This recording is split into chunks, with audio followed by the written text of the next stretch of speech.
15 জানুয়ারি বৃহস্পতিবার বিএনপির চেয়ারম্যান তারেক রহমান যখন গাড়িতে করে গুলশান কার্যালয়ে ঢুকছিলেন তখন বাইরের রাস্তায় অবস্থান করছিলেন এনটিআরসিএ অর্থাৎ বেসরকারি শিক্ষক নিবন্ধন ও প্রত্যয়ন কর্তৃপক্ষের নিবন্ধন পাওয়া চাকরি প্রত্যাশী শিক্ষকদের একটি অংশ।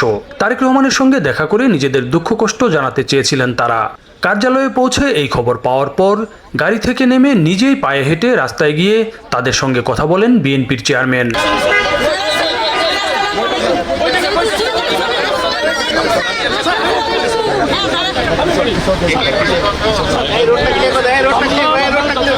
করোনা বা যে কোনো ভাইরাসের এগেইনস্টে ফাইট মানি ব্যাকট্রলের লেফট রাইট।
আমি অ্যাপ্লিকেশন দিচ্ছি।